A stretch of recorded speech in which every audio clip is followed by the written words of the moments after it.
Out here in the countryside, silence should mean safety. But when the sun goes down, farms become something else entirely. In the dark, barns creak like coffins, cornfields whisper like voices, and shadows seem to move where nothing should. These are not just stories. They are true accounts of terror told by those who barely escaped. Welcome to Midnight Fear. If you're brave enough to step into the fields with us tonight, make sure you subscribe. Because once the darkness falls, you'll want every light you can get. The farmer had lived his entire life surrounded by fields of corn. For him, the rows of stalks stretching endlessly into the horizon were nothing more than a livelihood, a reminder of long hours, sweat, and seasons of struggle. By day, the cornfield was harmless, a place buzzing with cicadas and the rustle of leaves in the wind. But after dark, it became something else, an ocean of shadows where sight and sound twisted into things the mind couldn't explain. It started with the footsteps. At first, he convinced himself it was just animals. Raccoons, maybe a stray dog. But there was something different about the sound. They weren't scattered or hurried. They weren't the quick, darting noises of wildlife. They were steady, deliberate. Each step landed with the weight of something large, something human. The first night he heard it, he grabbed a flashlight and went to the back porch. The beam cut through the darkness, but all he saw was an endless wall of corn, the stalks swaying slightly in the breeze. Nothing moved, no eyes reflected back. Still, the sound was there, buried beneath the rustling leaves. He held his breath, straining to listen. Then silence. By morning, he chalked it up to exhaustion. Long days during harvest had a way of playing tricks on the mind. But the next night, the footsteps returned. Louder this time, closer. He told his wife, but she dismissed it. "Coyotes," she said, "maybe deer. You're worrying over nothing." He wanted to believe her, but deep down something felt wrong. Coyotes didn't walk like that. Deer didn't stop and stand still when you listened, and nothing about it felt natural. The third night changed everything. He was sitting inside, drifting towards sleep, when he heard the unmistakable sound of something brushing against the side of the house. Not scratching, not tapping, just a slow, dragging movement, like fingertips sliding across the wood. His blood ran cold. He sat up, his heart pounding in his chest, and listened. Then came the footsteps again, circling, pacing, keeping just out of sight. This time he didn't grab a flashlight. He simply sat in the dark, paralyzed by a fear he couldn't explain. Hours passed before the noises finally faded, and only then did he manage to close his eyes. The next morning he went outside to check. That's when he saw them. Footprints pressed deep into the dirt along the edge of the cornfield. Not animal tracks, not boots, bare feet, large, too large. And they led directly toward the house before turning back into the field. He didn't mention the footprints to his wife. She already thought he was imagining things. But he knew what he saw, and it kept him awake that night, waiting, listening. Sure enough, the footsteps returned. This time they stopped just short of the porch. He could hear the corn stalks parting, something moving through them, slow and heavy. His throat tightened as he realized whoever it was standing only a few feet from where he sat. The air seemed to thicken, pressing against his chest. He swore he could feel eyes watching him from the darkness, locked onto the faint glow of the lamp inside the house. He told himself not to look, not to open the door. He sat frozen in his chair until dawn, when the noises finally stopped. The morning light brought little comfort. Once again, the footprints were there, closer this time, circling the porch like a predator testing the limits of its prey. Sleep became impossible after that. Each night the thing in the cornfield returned. Sometimes he heard it pacing. Sometimes it whispered low and indistinct words he couldn't make out. Other times it just stood there, waiting. His wife noticed the toll it was taking. The deep circles under his eyes, the way he startled at every sound. The tension in his shoulders that never left. Still, she dismissed his warnings. "You're tired," she said. "You're hearing what you expect to hear. Nothing's out there." But he knew better.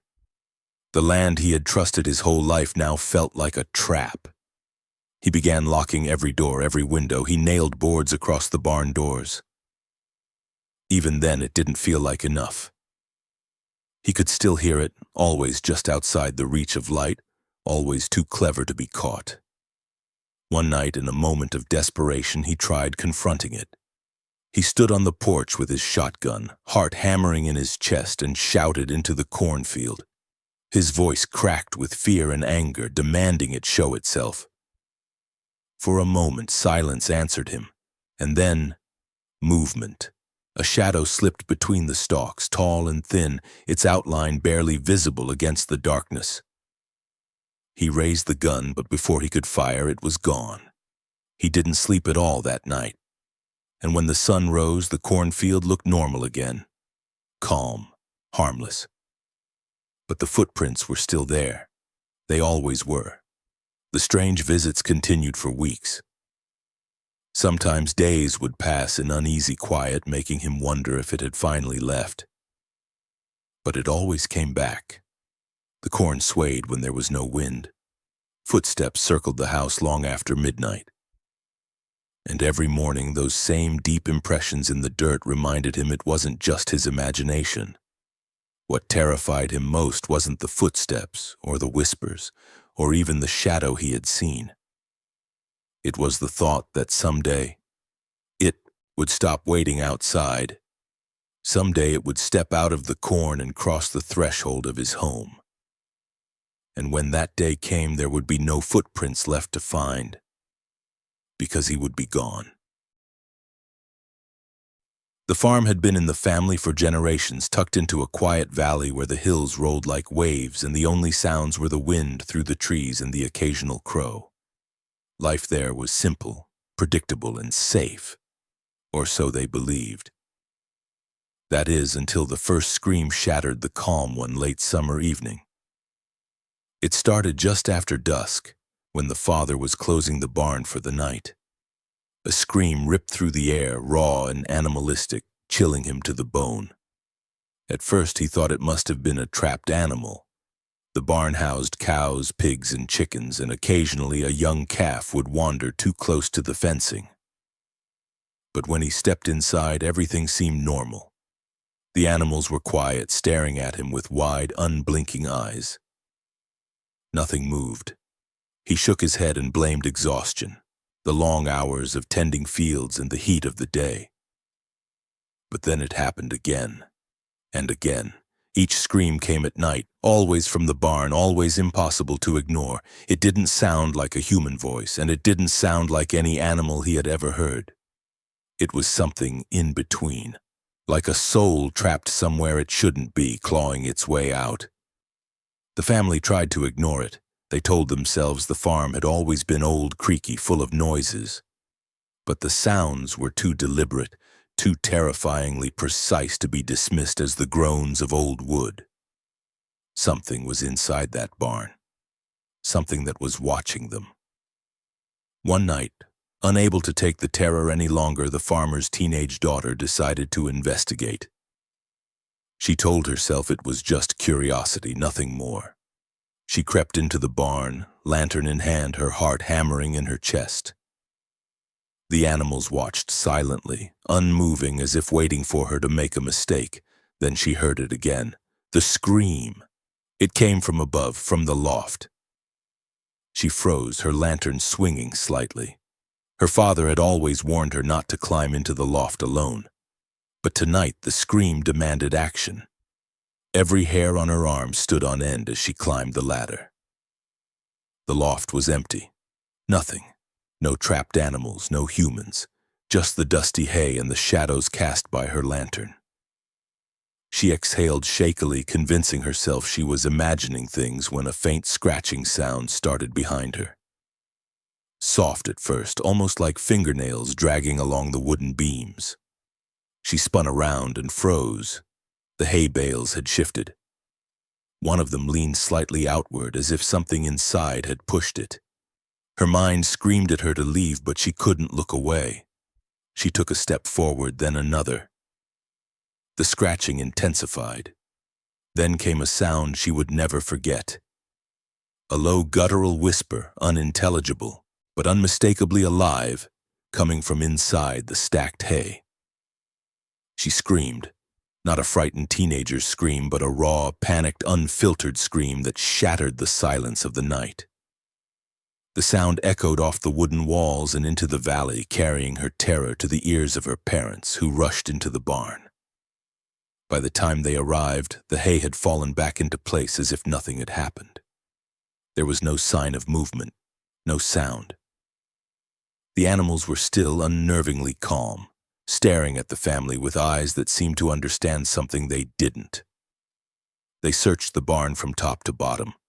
Every corner, every nook, every inch was examined. Nothing.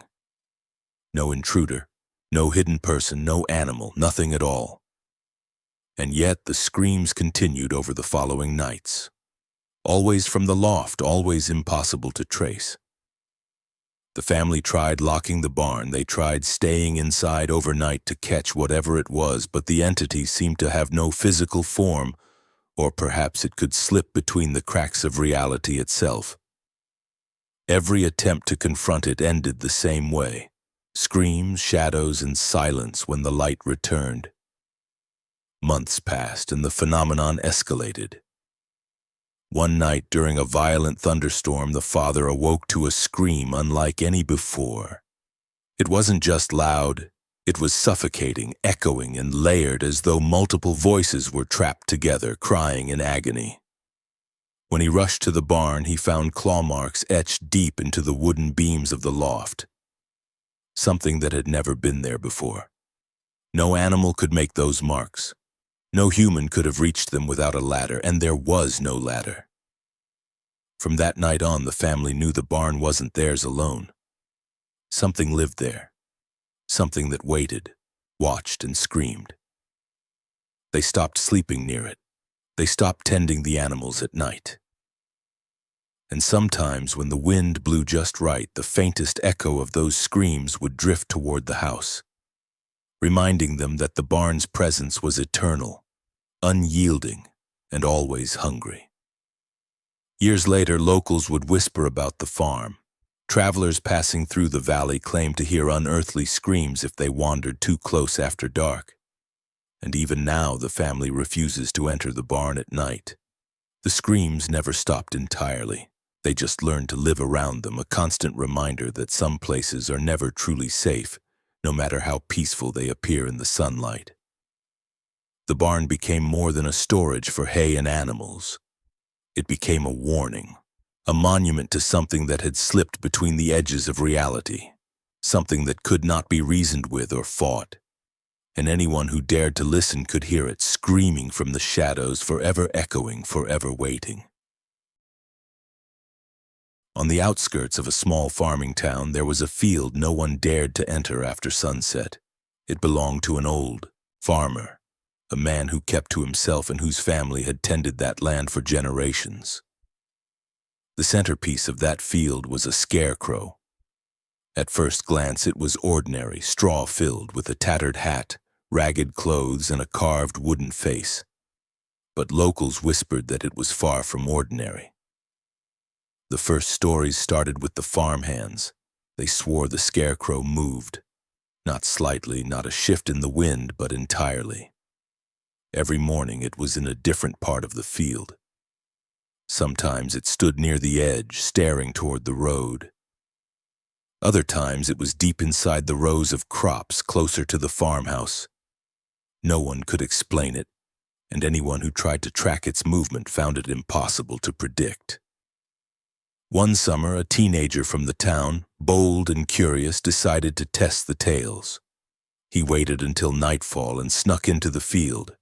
His friends had warned him, of course, but that only made him more determined.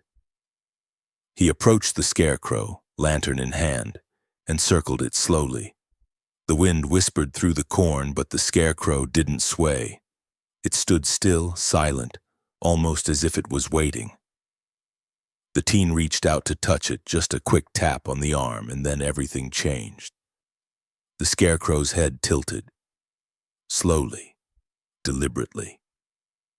Its eyes, two dark hollows carved into wood, seemed to focus on him. The teen froze. His lantern flickered, and for a moment he thought it was a trick of the shadows. But when he took a cautious step back, he heard it. A whisper. Low, guttural, almost like the sound of straw shifting in some unnatural rhythm. Panicked, the teen bolted from the field, stumbling over roots and the uneven ground, heart hammering. When he reached the edge, he dared a glance back. The scarecrow was gone, not lying on the ground, not hidden. It had vanished entirely. The only thing left was the faint impression of footprints leading back into the darkness, too large and too human to belong to any person in town. The next morning he returned with his friends. The scarecrow stood in its original place, perfectly upright and untouched. The teen's friends laughed nervously, chalking it up to fear, imagination, or a prank. But the teen knew what he had felt, knew what he had seen, and he never returned to the field at night. Weeks later, the town heard rumors that someone had gone missing near that farm. A local teenager, seen wandering alone after dark, never returned. No one admitted to knowing exactly what had happened, but the whispers connected the disappearance to the scarecrow. The field became a place of silent fear. Farmers avoided working late, and children were told never to approach the edge, especially at night. Over the years, more strange accounts surfaced. People reported seeing the scarecrow in different places during the day, though no one ever dared to approach it closely. Some claimed they saw movement in its limbs, subtle shifts, almost like it was stretching or leaning to watch them. Others swore that when passing by at night, the scarecrow seemed taller, more imposing, its face somehow more human. One particularly bold group of teenagers decided to confront it. They set up cameras and waited until midnight, daring the scarecrow to prove the legends true. When they finally approached, their cameras caught something terrifying. The scarecrow slowly turning its head toward them, then tilting back into its original position as if nothing had happened. Their footage also revealed footprints forming in the dirt around the scarecrow, leading outward, then fading away. The legend became more than a story. It became a warning. Locals avoided the field even in daylight, fearing that the scarecrow watched everything. Farmers claimed their livestock sometimes behaved strangely when the scarecrow was near, as if aware of some unseen presence. Children refused to walk past the field on their way home from school, and every so often someone would vanish, their last known location traced to the vicinity of the haunted scarecrow. The old farmer never confirmed the rumors. He tended his field silently, never speaking of the scarecrow's odd behavior, never acknowledging the disappearances. But those who passed by his land reported an overwhelming feeling of dread. The scarecrow, they said, didn't just stand there, it observed. It waited. And anyone who dared to trespass at night risked being claimed. Over time, the scarecrow became a part of local folklore. Its story was told in hushed tones, a cautionary tale passed down through generations. But for those who had witnessed it firsthand, there was no mistaking the truth. The scarecrow was alive in some sense, aware, patient, and dangerous. No amount of sunlight, no safe distance, no barrier could keep it confined to the field. To this day, the scarecrow remains. Its tattered clothes flutter in the wind. Its hollow eyes stare toward the road. And somewhere inside its straw-stuffed body, something watches, waits, and remembers those who dared to come too close. Those who ignore the warnings never return the same, or at all. The field is empty now, quiet and calm during the day, but everyone in town knows that when darkness falls, the scarecrow stirs. And sometimes, if you listen closely, you can hear faint whispers carried on the wind warning the curious. Stay away, or become part of the field yourself. The old silo had been abandoned for decades, a relic of a farm long forgotten by time. Its wooden planks were warped, its roof sagging, and locals avoided it as though the structure itself carried a warning. Children dared each other to approach it, and teenagers whispered stories about noises that came from within after dark. But for one group of friends, curiosity outweighed fear, and that decision would haunt them forever. It started as a simple dare. 4 friends decided one summer night to enter the silo, laughing nervously as they made their way across the overgrown field. No one had been inside for years, and the idea of exploring the old structure seemed thrilling at first. But the moment they stepped inside, the air felt different. Thicker, colder, and heavy with the weight of something unseen. The interior was dark, smelling of rot and mildew, with dust motes swirling in the faint moonlight that filtered through cracks. The friends called to each other, their voices echoing unnaturally. Then, without warning, the first sound came. A tapping, soft and rhythmic, as if fingernails were tracing invisible lines along the walls. One friend laughed nervously, attributing it to wind or animals. But the tapping continued. Persistent, deliberate. As they ascended the narrow ladder to the top of the silo, the air grew colder still. Their lanterns flickered, casting grotesque shadows across the walls. That's when they noticed something carved into the wood, a series of words etched deep into the grain. "Don't let it out." The message sent a chill down their spines. They joked about it nervously, trying to shake off the fear. But the atmosphere inside the silo was suffocating. Then came the knocking, not light taps, but heavy, deliberate thuds coming from the walls themselves, as though something was trapped inside, pounding to escape.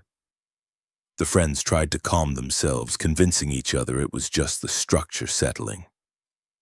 But when they turned toward the center of the silo, one of them froze. Something was moving just beyond the light of the lanterns.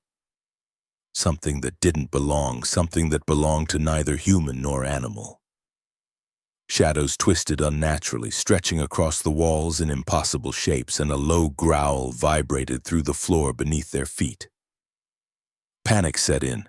They descended hastily, hearts pounding, voices trembling.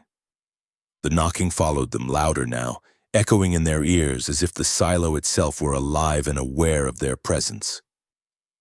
When they finally reached the ground, they bolted across the field, not daring to look back. The next morning, one of them returned, foolishly convinced it had been a prank, perhaps even imagined in the darkness. But the silo was different. A panel of wood had shifted overnight, something that hadn't been moved before. They swore the shadow they had seen crouched at the top of the silo, watching them leave. No explanation seemed rational. No one could explain it. Months later, the silo collapsed suddenly without warning. Some said it was simply age and rot. Others whispered that it had been pushed from the inside by whatever had haunted it for decades. But even in ruin, locals claimed they could hear faint sounds at night, tapping, scratching, something clawing to escape from the earth where the silo once stood. Farmers who lived nearby refused to approach the site. Livestock grew skittish when they neared the ruins, and strange shapes were reported moving through the shadows at the edge of the field. Occasionally, a traveler would disappear after wandering too close to the area after dark. No one knew why, and no one returned to tell the tale. The old silo became more than a structure. It became a symbol of fear, a reminder that some places carry secrets that refuse to die. People spoke of it in hushed tones, warning children never to go near the ruins, warning strangers to stay away, warning even the bravest that curiosity could be deadly. The friends never spoke of that night again, but the memory lingered. Each of them knew that what they had encountered was not a trick of the mind. It had been alive in some way, aware and waiting. And though the physical silo had fallen, they could not shake the feeling that it had left a piece of itself behind. Something that watched from the shadows, waiting for anyone foolish enough to enter its domain. Even today, years later, the field stands empty, quiet, and seemingly harmless. But locals avoid it at night. They warn that something still lingers, something that moves just beyond perception, something that will not forgive trespassers. The old silo may have crumbled to dust, but its terror remains, etched into memory and whispered through the wind, a chilling reminder that some places once touched by darkness never truly let go. The old farm had been in the same family for generations, and at the center of its yard was a well that everyone seemed to avoid. No one drew water from it anymore, and even during the hottest summers it remained untouched. Rumors surrounded it, stories passed down through hushed conversations about strange noises and shadows emerging from the depths. Yet for the younger generation, these warnings were dismissed as superstition, tales meant to scare children. One summer evening, a teenage boy, bored and daring, decided to test the legend. He waited until the sun dipped below the horizon, leaving the farm bathed in the dull glow of twilight. He crept to the well with a small rock in hand, intending only to drop it into the darkness. But when the rock hit the water, it didn't splash as expected. There was a low guttural sound, a growl that seemed to echo up from the bottom of the well. The boy froze, heart pounding. He looked over the edge, but the darkness was absolute, swallowing everything. He told himself it was just the echo, imagination, or perhaps a trapped animal. But that night he couldn't shake the sense of being watched. The wind whispered through the trees, carrying faint, almost human-like sighs. And when he tried to sleep, every creak of the old farmhouse sounded like footsteps circling the walls, coming closer and closer. The next day, the boy noticed something strange about the water in the old well. It had a metallic taste, sharp and tangy like blood. His animals refused to drink from it, even from the troughs connected to the well. Chickens pecked at the ground nervously, cows shied away, and the dog growled low and protective whenever they approached. Something had changed in the water, in the well, in the air around it. Weeks passed, and the boy grew increasingly uneasy. Every night he thought he could hear whispers coming from the well. They weren't words he could understand, but the tone carried menace, a warning he could feel in his bones. One night, unable to resist, he returned to the well. Leaning over, he tried to see the bottom, shining a flashlight into the inky darkness. For a moment, nothing stirred. Then a movement. Something slithering, pale and humanoid, but twisted. It was halfway out of the well, its body wet and dripping, its face obscured in shadow. Before he could react, it retreated, disappearing into the water with a sound that echoed like a scream muffled underwater. Terrified, the boy ran to his parents, but they laughed off his story. "It's just your imagination," they said, though their eyes held a flicker of unease. Still, the boy knew what he had seen, and sleep became impossible. Nights were filled with scratching at the windows, whispering from the yard, and the metallic tang of water that seemed to permeate the entire house. The well became a place of dread, avoided even during the day. The family refused to draw from it, and the boy never approached it again. Yet the presence within it was not confined. Animals continued to behave oddly, shadows flickered in corners of rooms, and a sense of being watched clung to the house. The well had awakened something, and it was patient, waiting for anyone foolish enough to come too close. One particularly dark night, the boy awoke to the unmistakable sound of water splashing. Heart hammering, he crept to the window overlooking the yard. The well was still except for a ripple that moved outward in concentric circles as if something massive had just shifted below. A whisper echoed through the night, low and menacing, drawing a shiver down his spine. Something had been released, something that now tested the limits of its prison. Over the following weeks, strange occurrences multiplied. Livestock went missing without explanation. Crops near the well withered in unnatural patterns.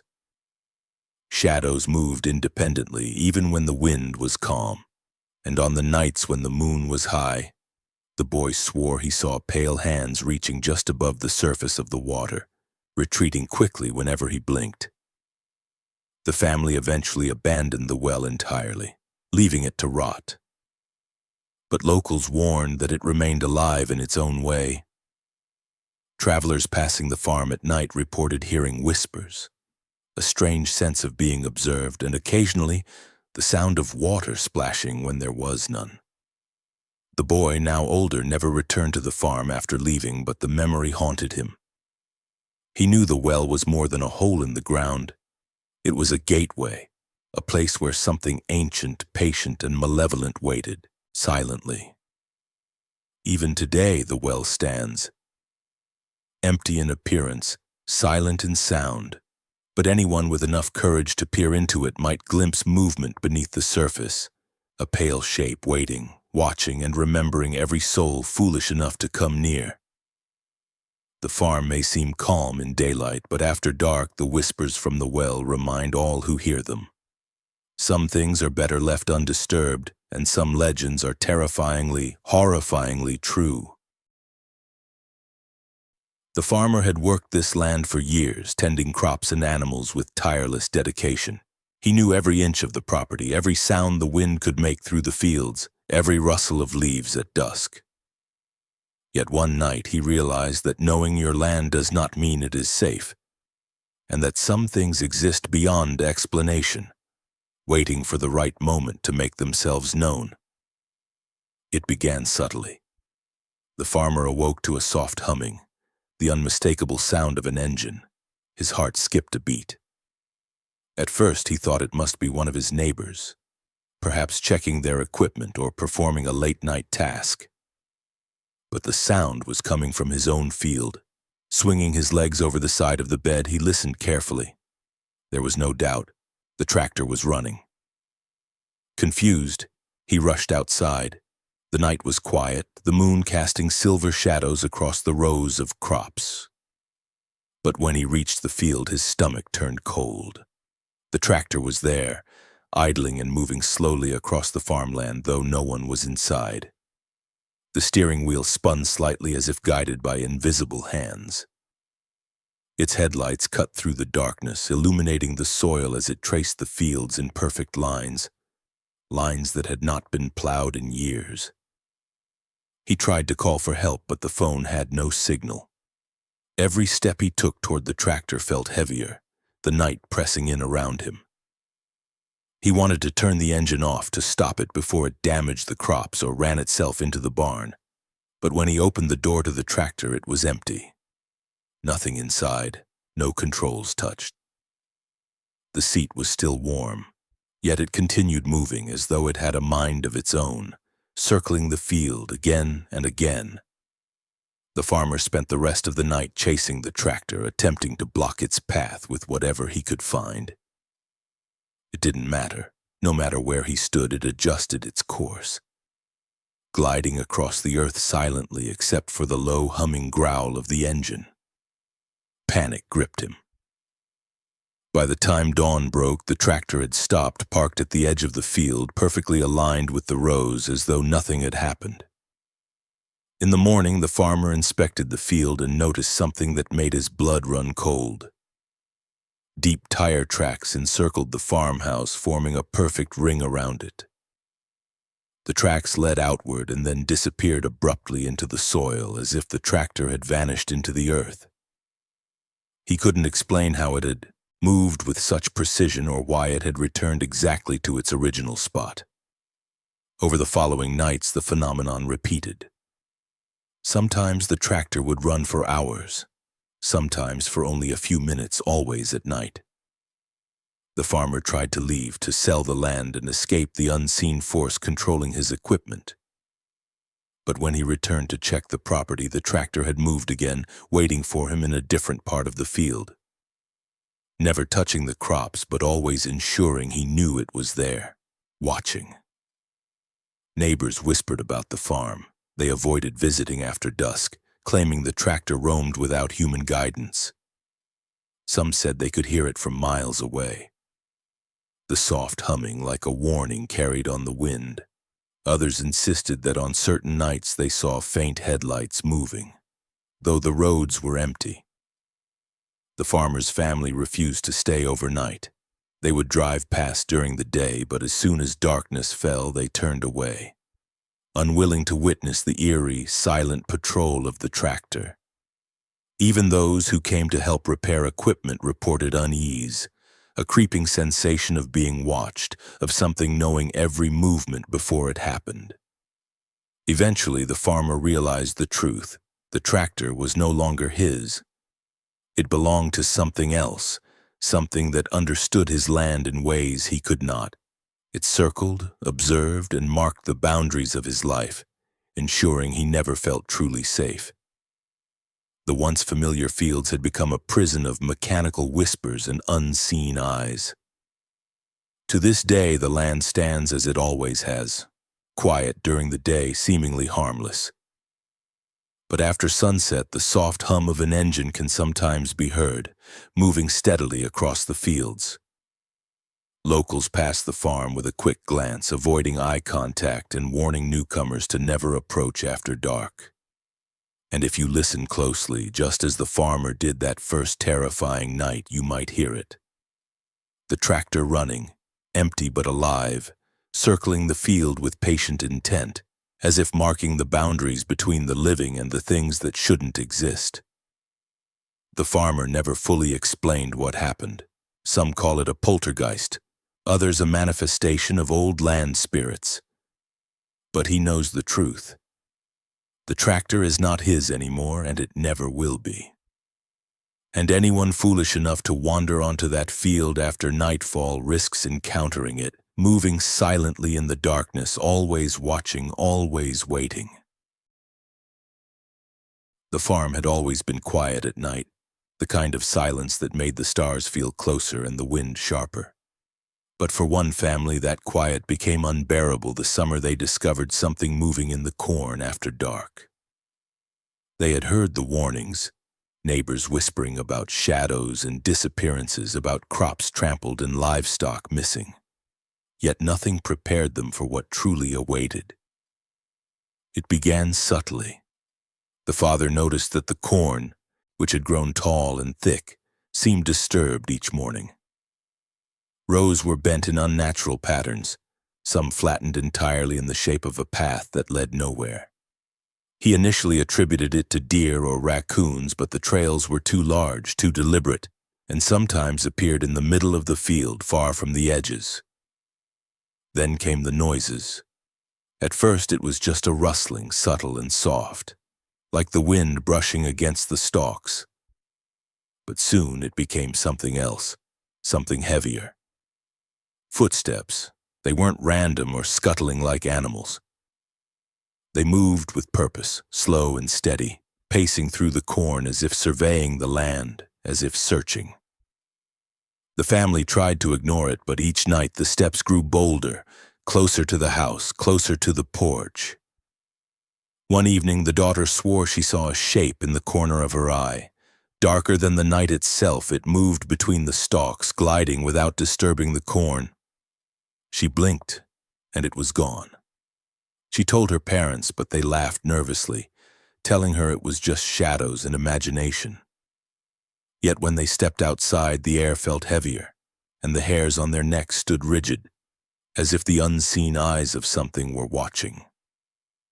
The following night, the family heard it clearly. A dragging sound, slow and wet, like something being pulled across the earth. The father grabbed his flashlight, but when the beam cut across the field, nothing was there. The sound stopped as suddenly as it had started, but footprints were left in the dirt, bare, enormous, and wet. They started near the edge of the cornfield, curved in a loop, and ended close to the house. No animal could have made them, no human either. Panic settled over the family. Sleep became impossible. Nights were filled with rustling, dragging whispers that seemed to come from every direction. Even during the day, the corn seemed alive, watching. The daughter refused to enter the field, and the father began locking every door, checking every corner, convinced that whatever was in the corn would find a way inside. Over time, neighbors noticed the changes. The farm became isolated. Travelers passing the area claimed to hear whispers from the field or see movement at the edge of vision. Some reported livestock missing or found trampled, crops bent in strange patterns. And those who asked the family about it were met with silence, or haunted, wide-eyed stares that said everything without words. The shadow in the corn was patient, invisible, and relentless. It never left. Some say it was a spirit bound to the land, others claim it was something far older, preying on those who dared to live too close. But the family knew the truth. The corn was no longer theirs, and the shadow was the master. Even now, years later, the farm stands quiet during the day, calm and unassuming. But when darkness falls, the corn moves differently. Whispers travel on the wind, and the shadow waits, unseen but aware, circling, dragging, testing, always hungry. Those who enter the field after sunset rarely come back the same, or at all. And if you listen closely, just for a moment, you might hear it. The soft rustle of corn, the drag of unseen feet, and the whisper of a thing that has claimed the night as its own. The farm had always been ordinary, unremarkable, and quiet. That is, until the arrival of the mirror. The old farmer had discovered it in a shed left abandoned on a neighboring property. It was full length, framed in cracked, weathered wood, the glass slightly tarnished with age. He brought it back home, thinking it would be useful for checking his appearance or even as a tool for decoration. But from the moment it entered the farmhouse, things changed. It began subtly. Reflections seemed off. The farmer noticed small discrepancies. His own movements delayed by a fraction of a second, the angles of the room slightly warped, shadows not matching their sources. At first, he attributed it to fatigue or poor lighting. But soon he could no longer ignore the sense that something within the mirror was alive, watching, waiting. One night he awoke to a sound he couldn't place, the faint tapping of fingernails against glass. His heart raced. The mirror stood in the corner of his bedroom, dark and unassuming in the moonlight. As he watched, a shadow moved inside it, separate from his reflection. The figure didn't mimic his actions, it moved independently, pacing the glass with deliberate, unnatural motions. Terrified, he called for his wife, but by the time she arrived, the shadow had vanished.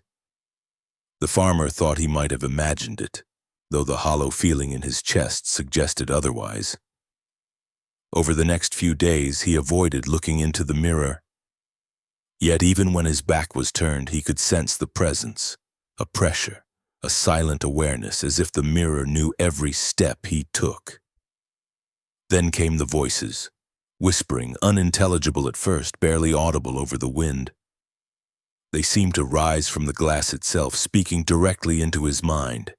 Names were called, his name, his wife's name, followed by pleas, threats, and laughter that echoed long after the whispers stopped. Objects in the farmhouse began to move slightly, but only when the mirror reflected them. Chairs tipped without cause, doors closed gently by unseen hands, and sometimes the faint impression of a figure appeared in the glass behind him, even when the room was empty. The farmer tried to destroy it. He struck it with a hammer, smashed parts of the frame, and even attempted to cover it with sheets. But the mirror would not be contained. Each morning it stood restored, the cracks seemingly healed, the glass shining darkly as if mocking him. And every night, the tapping returned, louder, more insistent, accompanied by the whispers growing into low, guttural laughter. The farmer eventually passed, but the mirror did not leave. New occupants would discover it, drawn inexplicably to the glass, sensing its power even before understanding it. And those who dared to stare were never the same, haunted by the shadow within, by the whispering voices, by the knowledge that someone or something was always watching. Even now the mirror sits in the farmhouse, ordinary to anyone who doesn't know. But after dark, the tapping resumes, the whispers crawl along the walls, and those who are foolish enough to gaze upon it may catch the briefest glimpse of their own face twisted, replaced by a shadow that knows far too much. And once you see it, you can never unsee it. The reflection doesn't forget, and neither does the mirror.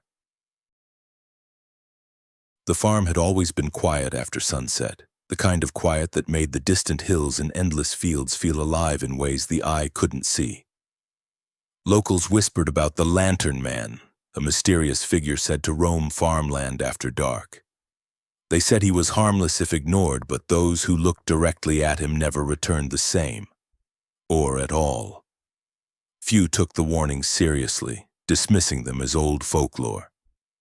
But for one family, the legend became terrifyingly real. It began with a single night. The father, returning late from checking the livestock, noticed a faint light flickering at the edge of the field. At first, he thought it was a lantern carried by a neighboring farmer, but as he approached, the light didn't advance or retreat. It simply hovered, swaying slightly as though floating on its own. There was no sound, no movement beyond the light, yet the feeling of being watched pressed against him like a weight. The next night, the light appeared again. This time, it seemed closer, drifting along the rows of corn. The father's dog growled and refused to move, ears flat, staring intently at the edge of the field. The farmer called the dog to him, but the animal refused to leave its position, trembling. Then he saw the faint silhouette behind the light, a figure, tall and thin, carrying a lantern that glowed unnaturally bright. Its head moved slowly, methodically, scanning the fields as though searching. The family soon realized that the Lantern Man wasn't just wandering randomly. Every night the light approached the farmhouse, stopping just short of the yard, lingering until dawn. No one dared leave the house after dark. Animals became skittish, chickens refusing to roost, cows staring into the darkness for hours without blinking. Even the wind seemed to carry the sense of foreboding wherever the light traveled. Then came the whispers. Soft at first, unintelligible, almost drowned out by the night. But over time they grew clearer, drifting over the fields like the faint flicker of candlelight carried on the breeze.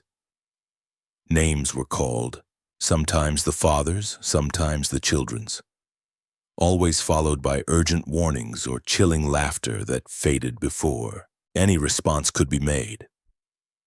The Lantern Man never spoke, but the air seemed heavy with a silent threat, as though the light itself was a message, a marker, a boundary that could not be crossed. One night, the daughter could no longer resist her curiosity. She stepped outside briefly just to catch a glimpse of the figure. The moment she did, the lantern flared brighter, illuminating the ground around her. The shadows that stretched from the surrounding cornfield moved unnaturally, bending toward her as if drawn to her presence. Her heart raced. The figure didn't move closer, but she felt it staring, aware of every heartbeat, every breath. She ran inside, slamming the door and shaking, but she couldn't forget the sensation that the Lantern Man now knew her name. The farm is quiet in the day, peaceful almost, but when night falls, the story is alive. The Lantern Man walks unseen, the lantern swinging gently, casting light on secrets hidden in the rows of corn. And anyone who dares to witness it knows the truth. Some legends are more than stories. They are warnings, and ignoring them can be fatal. The farm had been in the family for generations, a sprawling property where corn, wheat, and soy grew in perfect rows. But one summer something changed. The crops themselves seemed to whisper, their rustling more deliberate, as if carrying messages meant only for those who listened closely. The family had always respected the land. But that year, the harvest brought more than grain. It brought shadows that were alive, watching and waiting. It started subtly. The father noticed strange patterns in the fields. Corn stalks bent and twisted in ways that defied the wind. Wheat swayed against the breeze, forming shapes that seemed intentional, symbols or letters no one could read. At first he thought it was the weather, perhaps storms unseen. But as nights passed, he began to hear soft scraping sounds, low whispers that seemed to travel with the wind. Then came the figures. At first they were glimpses out of the corner of the eye, dark shapes that moved between the rows, too fast to follow and too deliberate to be animals. Dogs refused to enter the fields, chickens cowered, and even the family's livestock seemed restless, sensing an unseen presence. The shadows weren't human, yet they moved with a precision that suggested intelligence, circling, observing, learning. One night the daughter wandered too close. She thought she heard her name whispered on the breeze and turned to see a shadow detached from the corner of the field. It mimicked her movements, stretching and shrinking, growing taller than the tallest corn stalks, then crouching to the level of the wheat. Its form was fluid, indistinct, yet undeniably alive. She screamed and the shadow vanished, retreating into the dark rows, leaving a lingering sense of being marked. Over the next few nights, the family became prisoners of their own land. The shadows emerged every evening, moving through the fields, circling the house and marking the boundaries in ways no one dared cross. Footprints appeared in the dirt, bare, human-like, yet distorted, with elongated toes and hands that left impressions deeper than any person could make.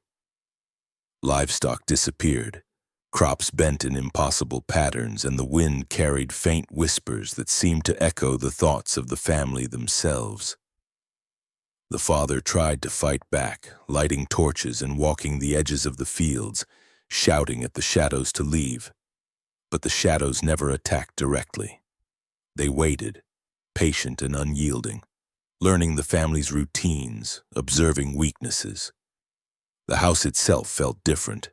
Hallways appeared longer, doors that should open freely resisted, and mirrors reflected not just the family but faint flickering figures standing behind them. Even today, the farm stands untouched, silent to the casual observer. But when night falls, the rustling of corn and wheat is no longer ordinary. Shadows move through the rows, circling, observing, claiming. Anyone foolish enough to enter risks becoming part of the harvest itself. Consumed not by teeth or claws, but by darkness, by fear, by something patient and eternal. The harvested shadows are not a legend, they are real. They wait, and they remember. And if you hear the whispering in the fields, if you glimpse a shape out of the corner of your eye, you are being watched, and you may not leave the same, or at all. The barn had stood for over a century, its timbers weathered and its roof sagging with age. The farm around it had grown and changed, but the barn remained, a relic of the past, avoided by children and even the adults at times. Rumors said it whispered at night, that voices carried from its depths even when no one was inside. Most dismissed it as superstition until one summer the whispers became terrifyingly real. It started with the animals. Horses grew restless, stamping their hooves without reason. Chickens refused to roost. Cows huddled together, eyes wide and fixed on the barn. The farmer tried to calm them, thinking it was just the weather or a predator nearby. But then he heard it himself, a faint whispering like multiple voices murmuring just beyond comprehension. He approached the barn, heart pounding, but no one was there. The first time he entered the barn, everything seemed normal, just dusty and old. But the whispers grew louder inside. They weren't coming from the wind or the creaking wood. They were deliberate, almost conversational. They called out names, repeating words the farmer didn't understand. Sometimes the voices mimicked him, echoing his thoughts aloud in tones that were not his own. The air felt thick, almost solid, pressing against his chest as if the barn itself were alive. The farmer tried to ignore it, dismissing the sounds as fatigue or imagination. But nights became unbearable. Every evening the whispers returned, louder, more insistent, growing into a chorus of voices that seemed to speak simultaneously. Sometimes they spoke warnings, other times laughter, cold and cruel, carried across the yard. Even the family inside the farmhouse felt the presence, a weight pressing down as though the barn were reaching beyond its walls. One evening the farmer's son dared to step inside. He had always been curious, stubborn, and eager to test the stories. The moment he crossed the threshold, the whispers coalesced into a low, guttural tone, repeating his name over and over. The air grew cold, and the barn seemed to expand as if its interior was larger than possible. Shadows slithered along the walls, forming grotesque shapes that twisted and elongated before vanishing. The boy bolted out, pale and trembling, swearing he had seen figures standing just out of reach, watching, waiting. After that night, the family refused to enter the barn. But the whispers didn't stop. They seeped into the farmhouse, slipping under doors and through cracks in the walls. Objects moved subtly, tools shifted from one place to another, hay bales appeared slightly displaced, and once a ladder fell without cause. It became clear that the barn had claimed dominion over more than its own space. Even now, the whispering barn stands. To the casual observer, it is just an old building, silent and forgotten. But those who listen closely after dark hear the faint murmurs, the voices calling, repeating, and waiting. Once you hear the whispers, the barn knows you exist. And if you linger too long, if you let fear guide your curiosity, the whispers may follow you home, carrying a piece of the barn's dark will wherever you go. The farm is quiet in daylight, calm and unassuming. But after sunset, the whispers resume, and the barn remembers every name it has ever called, every soul it has ever touched. It waits, patient and eternal, for the next visitor to hear its voice and understand too late that some things are better left alone.